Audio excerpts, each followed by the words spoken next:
Βρισκόμαστε στο Μακεδονικό Μουσείο Σύγχρονης Τέχνης. Γνωστοί φιλότεχνοι άλλωστε, όλοι εμείς οι επιτροχίτες. Εδώ βρισκόμαστε για την έκθεση των Designers United. Όχι γιατί έχουμε κάτι να κάνουμε με το design, αλλά ένα από τα αντικείμενα που εκτίθεται έχει άμεση σχέση με το αντικείμενό μας. Είναι ένα αυτοκίνητο, συγκεκριμένο ένα Volvo. Ένα Volvo που θα εξυπηρετήσει τους σκοπούς και τις ανάγκες ενός πολύ μεγάλου γεγονότος. Το γεγονός αυτό είναι το Volvo Ocean Rain. Και δίπλα στο αντικείμενο που εκθέτουν οι designers έχουμε και έναν υπεύθυνο της διοργάνωσης. Ναι, εδώ, στο Μουσείο Σύγχρονης Τέχνης της Θεσσαλονίκης. So you're Mr. Gavin Brown, coming from New Zealand to Thessaloniki. Yes. What are you doing in Thessaloniki? You came by boat? I'm working here with a very special group of men who are very important in the Volvo Ocean Race, Designers United. They work with me to give a face to the Volvo Ocean Race. You are responsible for the look and the face of this big race. That's right. If you come to one of our stopover ports anywhere in the world, or if you look at us on television or on the internet, we're always going to look the same way. And so, can you say some things about this race, the Volvo Ocean Race? It's one of the toughest and biggest sailing races on Earth, right? Yeah. So, can you tell us how long it is? Takes just about 9 months.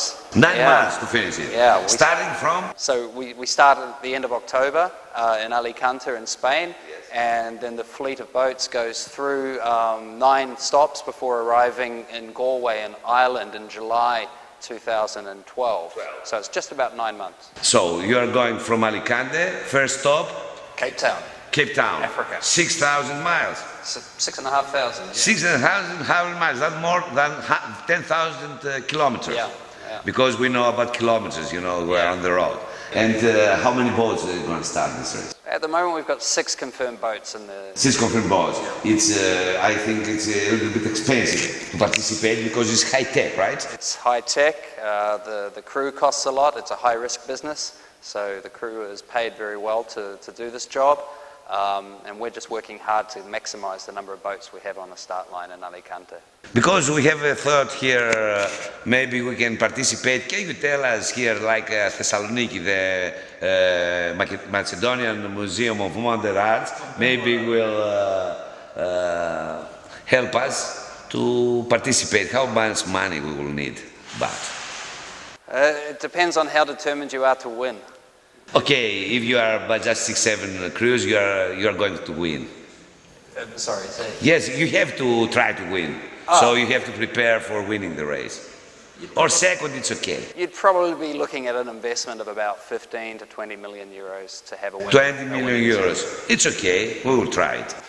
And how many stops? There are 9 stops. Basically, we go to 10 ports, starting from Alicante, going through Africa, up into the Middle East, Abu Dhabi. Then we go to Sanya, which a lot of people haven't heard of, but they will hear of it because it's on the island of Hainan, which for the Chinese is like Hawaii for Americans. A big resort island, and we've got a new marina being built there just to host the Volvo Ocean Race. And then you go to North America? No, Australia. Down to New Zealand. Down to New Zealand, and that's the first because you are from New Zealand, and you have to, okay. But it has a long history of going. A long history from the American Cup. Also, America's Cup's been in Auckland, and Auckland has they call Auckland the city of sails, and I think sailors around the world know a lot about Auckland. Then we go through the Southern Ocean, dodging icebergs, and going up to Itajaí in Brazil, which is another resort town.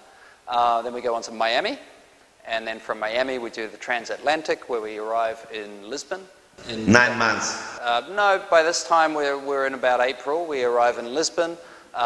We go from Lisbon to Lorient in Brittany in France, huge sailing town, and then we finish in Galway at the beginning of July.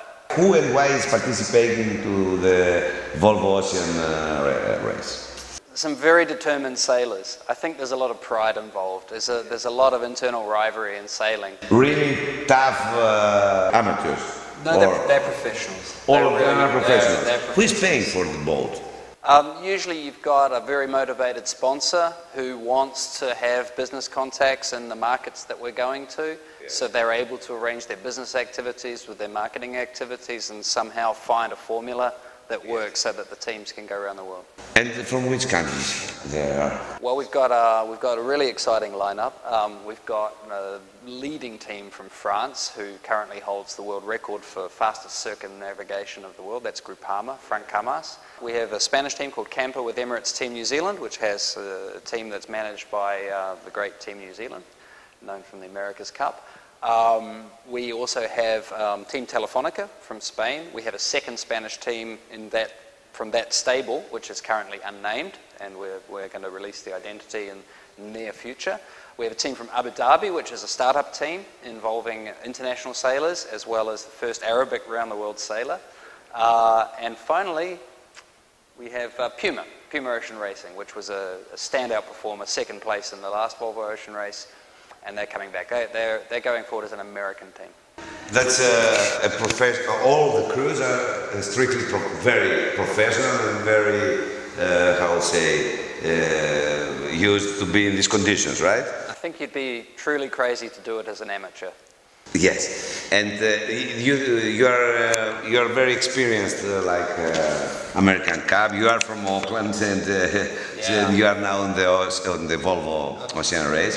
So can you tell us, is this the toughest sailing race on earth? Without question. Without question. Nothing to do with American Cup. America's Cup is a completely different entity, where you're talking about very controlled conditions and just looking to beat your opponent. In the Volvo Ocean Race, your opponent is the world. You've got weather, you've got sea, you've got your opponents in the sport. It's very, very tough. And the thing about these boats is you have to go 100% all the time. And when you've got icebergs, big sea, big winds... When they're sailing for 6,000 and 7,000 miles in every race between the cities, what do they eat, all these people? The crew. It's 11 people. 11 crew on board. There's no gourmet dinners. It's all dehydrated food, so pretty much like the army. Yeah. It's a ritual that they all do, and they survive on this. Of course, when they arrive in port, they usually have a pretty big feast. The Volvo Ocean Drive, it's a new... No, we go back, we got our roots going back to 1973.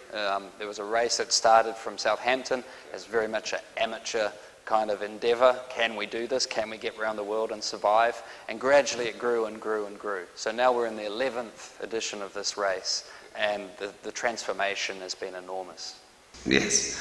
And final question that I want to ask you is, why you are here in Thessaloniki? Well, it's not Alicante, we have no money, we have no sailors to go around the world. Why you are here? We found a very talented group of designers here who are helping us to design the look of the race so that it'll be something that the public can easily understand and relate to and remember. And that's my job, to look after that, and I've got some designers here. You find the designers here in Thessaloniki all over the world? Well, that makes us very proud. Well, it should, because they're very talented, and they understand sport, and they understand the communication of sport, and so we've been very lucky to find them here. Kevin, it was a pleasure to be with us, and hope to see you again, maybe at the start of the race. You're most welcome to come to Alicante, Harry. Okay, thank you very much. Thank you. And hope that you have a nice sailing time. Even you are not a sailor, you are going by plane. That's right? Yeah, it's more practical. I will come by plane or by boat. Yeah, okay. Thank you. Thank you very much. Have a nice time here in Thessaloniki. Thanks, Harris. Οι Designers United είναι αυτοί που φέραν τη Volvo στη Θεσσαλονίκη. Εδώ στην έκθεσή τους στο Μακεδονικό Μουσείο Σύγχρονης Τέχνης, ο κύριος Κολιαρδή μας, ένας εκ των Designers United, ο έτερος. Ο κύριος Παπαδόπουλος. Ας μας πούν λοιπόν οι Designers United τι κάνανε και την Volvo εδώ στη Θεσσαλονίκη. Φέραμε την Volvo εδώ στη Θεσσαλονίκη κερδίζοντας ένα διαγωνισμό στο εξωτερικό για τη Volvo Ocean Race. Χωρίς μέσον. Χωρίς μέσον. Είναι δυνατόν. Είναι δυνατόν. Μάλιστα. Συμβαίνει στη σύγχρονη Ελλάδα αυτό. Όχι μόνο τους κερδίσετε διεθνώς, η ελληνική Volvo δεν είχε ιδέα. Η ελληνική Volvo δεν είχε ιδέα, ενημερώθηκε όμως. Ναι. Όλο το γραφικό σύστημα, όλο το γραφικό περιβάλλον, όλη την εικόνα που περάσαμε για τον αγώνα Volvo Ocean Race 2011-2012, το περάσαμε πάνω σε αυτό το αυτοκίνητο. Αυτό το αυτοκίνητο ουσιαστικά αποτελεί μια προέκταση της σχεδιαστικής μας φιλοσοφίας σχετικά με τον αγώνα. Σχετικά με τον αγώνα. Ο αγώνας αυτός είναι ένα παγκόσμιο γεγονός και έξω από που αστειευόμαστε. Είναι πραγματικά αξιοθαύμαστο πώς μπορούν αυτοί που προσπαθούν και που έχουν το θάρρος και τα γκάτς να πέσουν στην παλέστρα που είναι όλος ο κόσμος και να ξεχωρίσουν οι καλύτεροι. Ξεχωρίσατε, αισθάνεστε πολύ περήφανοι γι' αυτό? Αισθανόμαστε χαρούμενοι σίγουρα, γιατί είναι ένα δύσκολο project για εμάς, γιατί απαιτεί μεγάλη σοβαρότητα, συνέπεια και επαγγελματισμό. Αλλά πέρα από αυτό αισθανόμαστε σίγουρα υπερήφανοι, διότι αισθανόμαστε πως εξάγουμε ένα προϊόν. Είναι μια εξαγωγή ενός προϊόντος, άσχετα που είναι παροχή, δεν έχει σημασία, είναι ένα προϊόν που εξάγουμε και μάλιστα ελληνικό και ακόμη πιο τοπικιστικό είναι θεσσαλονικιώτικο. Ακριβώς. Και επειδή η αγάπη μας για τα αυτοκίνητα είναι μεγάλη. Εσύ και ο Δημήτρης Βαμπάζου σκεφτήκατε αυτό το project και το εφαρμόσατε. Από πού εμπνευστήκατε ή ποιο είναι η λογική που κάνετε αυτό το σχεδιασμό? Όλη η ιδέα του αγώνα στηρίζεται πάνω στη δημιουργία γραφικών που βασίζονται στο νερό, στο κύμα. Η αφηρημένη μορφή του κύματος έχει μεταφραστεί από εμάς οπτικά μέσα από αυτό το οπτικό σύστημα. 45 μοίρες. Έτσι, 45 μοίρες είναι η γωνία που χρησιμοποιούμε για να βγάλουμε τη δυναμική του νερού. Εφαρμόζουμε τα ίδια γραφικά σε διαφορετικές εφαρμογές με διαφορετικό τρόπο. Έτσι εφαρμόζουμε δηλαδή το τυχαίο του νερού σε ένα σύστημα οργανωμένο για να διεκπαιρεώσουμε την οπτική ταχύτητα. Και τα χρώματα, πώς ήρθαν? Τα χρώματα του αυτοκινήτου αυτού ουσιαστικά δεν αποτελούν τα χρώματα του VOLVO Race, παρά μόνο το ασημένιο και το γκρι. Το πορτοκαλί είναι μια αιμονή μας έντονη που έχουμε με τα έντονα χρώματα. Και επειδή θεωρούμε ότι προσδίδουν ταχύτητα σε ένα αυτοκίνητο που είναι στατικό μέσα σε ένα μουσείο, γι' αυτό χρησιμοποίησαμε. Χρησιμοποιήθηκε μόνο για την έκθεση. Ακριβώς. Θα φύγει το πορτοκαλί. Δεν ξέρουμε ακόμα. Μπορεί να είναι προσωρινό όπως γίνεται στην Ελλάδα. Δεν μονιμότερο του προσωρινού. Ακριβώς. Το επόμενο σας project θα περιέχει αυτοκίνητο.